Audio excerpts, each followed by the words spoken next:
ఆషాఢంలో తెలుగు మ్యాట్రిమోనీలో ఎందుకు రిజిస్టర్ చేయాలో చెప్పండి. ఎందుకు? ఇప్పుడు మెంబర్షిప్ తీసుకుంటే ఆషాఢం ఫుల్ గా ఫ్రీ. తెలుగు మ్యాట్రిమోనీ ఆషాఢం ఆఫర్. ఆషాఢం ఫుల్ గా ఫ్రీ. తాను చేయని పనులను తానే చేసినట్లు ప్రచారం చేసుకోవడంలో సీఎం చంద్రబాబు గోవెల్స్ ను మించిపోయారని వైఎస్ఆర్సీపీ విమర్శిస్తోంది.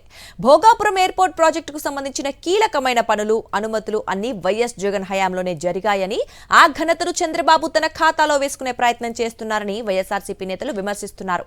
పని చేయకుండా ప్రచారం చేసుకోవటం, ఇతరుల కష్టాన్ని తన ఖాతాలో కలుపుకోవటం చంద్రబాబుకు అలవాటైందని వైఎస్ఆర్సీపీ నేతలు మండిపడుతున్నారు. ఉత్తరాంధ్ర అభివృద్ధిని లక్ష్యంగా పెట్టుకుని భోగాపురం గ్రీన్ఫీల్డ్ ఎయిర్పోర్టుకు 2023లో మాజీ సీఎం వైఎస్ జగన్ శంకుస్థాపన చేసిన విషయాన్ని వైఎస్ఆర్సీపీ గుర్తు చేస్తోంది. ఈ ఎయిర్పోర్ట్ నిర్మాణంతో ఉత్తరాంధ్ర రూపురేఖలు మారనున్నాయని ఆ పార్టీ తెలిపింది. 2020లో జీఎంఆర్ సంస్థతో ఒప్పందం కుదుర్చుకుని భూసేకరణతో పాటు అవసరమైన అన్ని అనుమతులు, ఎన్ఓసీలు జగన్ ప్రభుత్వమే సాధించిందని వైఎస్ఆర్సీపీ నేతలు మరోమారు స్పష్టం చేస్తున్నారు. భోగాపురం విమానాశ్రయం కోసం ప్రత్యామ్నాయ రహదారులు, సబ్ స్టేషన్లు, R&R ప్యాకేజీల కోసం సుమారు 1200 కోట్ల రూపాయలు గత వైఎస్ జగన్ ప్రభుత్వం ఖర్చు చేసింది. విశాఖ నుంచి భోగాపురం వరకు 6 లేన్ల రహదారి నిర్మాణాన్ని కూడా జగన్ హయాంలోనే ప్రారంభించారు. కేంద్ర మంత్రి నితిన్ గడ్కరీ సహకారంతో 6300 కోట్ల రూపాయల నిధులు మంజూరయ్యాయి.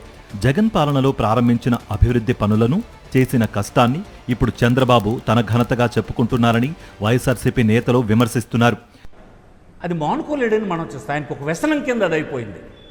ఏది ప్రపంచంలో వచ్చినా, ఏది రాష్ట్రంలో వచ్చినా, దేశంలో వచ్చినా దానికి నేను ఇనిషియేట్ చేశానని చెప్పేటువంటి అలవాటు ఆయనకు ఊతపదంలాగా అయిపోయింది. ఈ ఎయిర్పోర్ట్ను కూడా అదే పని చేయాలనుకుంటున్నారు. ఈ ఎయిర్పోర్ట్కు కావాల్సినటువంటి భూమి సేకరించడం, అవసరమైన సదుపాయాలు సేకరించడం, అక్కడ నిర్వాసితులైనటువంటి రీసెటిల్మెంట్ చేయడం, ఇట్లాంటి అనుమతులన్నింటికి కనెక్టివిటీ రోడ్లు ఇవ్వడం, ఇవన్నీ రాష్ట్ర ప్రభుత్వం చేసింది. ఎవరు చేశారు, ఎంత ఇచ్చారంటే జగన్మోహన్ రెడ్డి ప్రభుత్వం ఇచ్చింది.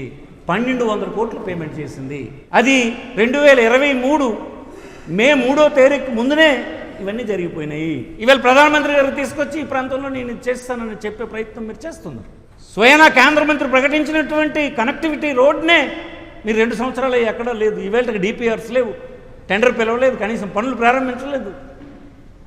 మీ వైఫల్యం కాదా? ఈవేళ సిటీలో ప్రజలందరూ ఈ ఎయిర్పోర్ట్ మాకు అక్కర్లేదు అనే స్థితికి వచ్చినారంటే కేవలం మీ వైఫల్యం వల్ల. ఇదే జగన్మోహన్ రెడ్డి ప్రభుత్వం ఉంటే ఈనాడు ఎయిర్పోర్ట్ కంప్లీట్ చేయడానికి అవసరమైనటువంటి అన్ని పర్మిషన్స్, అవసరమైనటువంటి నిధులు సమకూర్చి పూర్తి చేసామో అలాగే ఈ రోడ్డు కూడా పూర్తి చేసి ఉండేవాళ్ళం.